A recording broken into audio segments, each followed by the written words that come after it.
Good morning. It is Thursday, November 18th, 2021. I'm back here for Daily Shakeup number 429. And today I want to talk about empathy, but a little bit indirectly. Recently, I was reading an article and I was cruising through it. I was pretty impressed with it. I liked what it was talking about. And it was talking about the difference between sympathy and compassion that often get confused. And I was really liking the perspective, but their perspective doesn't matter here. So stay with me. And in fact, I liked it because they were saying that sympathy was just sort of a way communicate with someone, but that compassion is taking the sympathy and going beyond that to actually find ways to help and support people. But I liked it. I liked it. And I was reading along thinking, pretty good, pretty good. Some things I can learn here. And then came the last line. Now, the article had been around about the difference between sympathy and compassion. And those are the only two relevant words that were used, sympathy and compassion. But in the final sentence, the directive or the hope or the action item was to find ways to put empathy into action. And that's when I saw part of the problem. Here we had an article about sympathy and compassion, but apparently the writer thought it was about empathy. But the word empathy was nowhere in the article.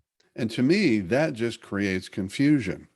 Now, it's not so much vital that we understand the definitions of things, but we certainly, if we're going to lead with more empathy, we need to understand what it is. And when we throw that word around and layer it in, and all of a sudden we're talking about sympathy and compassion, and now we're talking about empathy, well, I'm going to say for me that sympathy is not the same as empathy.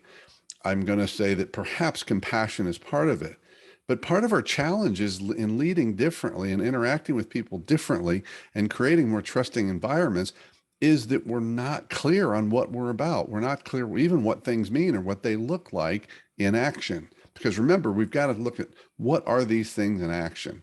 And I think that empathy is one of those often misunderstood and sometimes scary conversations.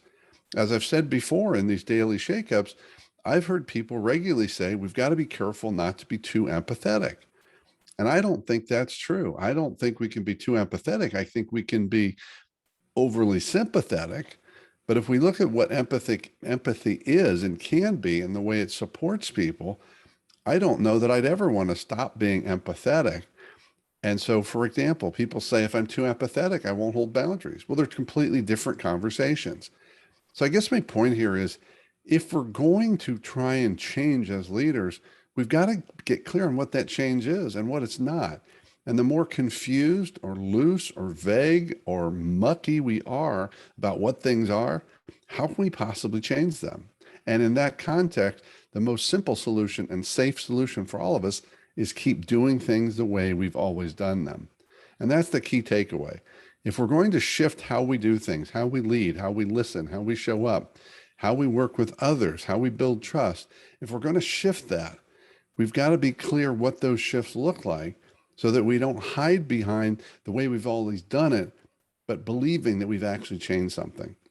Because frankly, believing you've changed something when you really haven't, not only is a waste of time, but it often creates even more trust issues amongst the people around you. So that's it. Let's continue to get clearer, starting with yourself. What is empathy for you? What is compassion for you? What is sympathy for you? And which of those serves your leadership and which do not?